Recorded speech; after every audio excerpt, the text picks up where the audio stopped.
Welcome back guys to another Zero DTE video, and today Coach Ernie is going to be talking about managing trades, so make sure you stay tuned. If you're interested in becoming a pro trader, check out the link in the description to find Coach Ernie's Skool Community. Enjoy guys.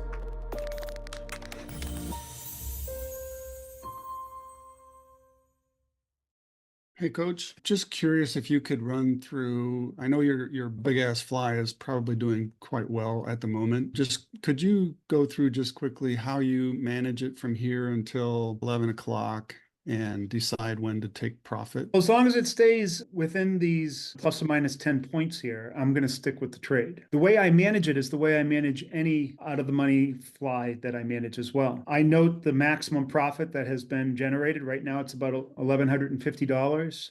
And I have a tolerance there. My tolerance right now is probably about, I would say, 20%, 25%. So in other words, if it gets down to about $850 to $900, I'd be out of it. I'm going to probably be a little tighter than that. I'm going to probably make it like 15, 20% because it's one of those days that you don't know what can happen. We could get some sort of news or flash that comes out and price could move 30 points and then I'll be yelling. Yeah, I'm sitting in about the same trade. I'm on the ES, but I'm almost wanting to take the profits the way they are right now because I haven't had too many good days recently.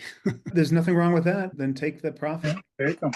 All right, thanks. Your job isn't to sit there and try to squeeze every penny out. Your job is to make sound decisions based on the probabilities and the risks. And every once in a while, when the money's staring you in the face, you got to grab it. Yeah, take the money and run. Right. And once you do it, though, you can't look back. Now, you can evaluate your decision-making process so that you can learn from it, but it's just one data point. That's all it is. Just one data point in your trading, evaluate it, and then compare it to other times when you're up against similar situations. And then, only then, can you make some rational evaluation of your behavior. It's going to either be understandable, good, not so understandable, stupid, one of those. And in each one of those things, you're either going to use it to embolden your strategy and continue on with it, or it's probably something that is the result of some underlying behavior that needs to be fixed. If it needs to be fixed and you're making bad decisions, you got to figure out, well, why are you making that bad decision? Not just that you made the bad decision, but why? Because until you understand that, then you can't fix it. Once you understand why, then you come up with a plan for fixing it, which usually involves developing a new habit around it. There's a very definitive process that we use to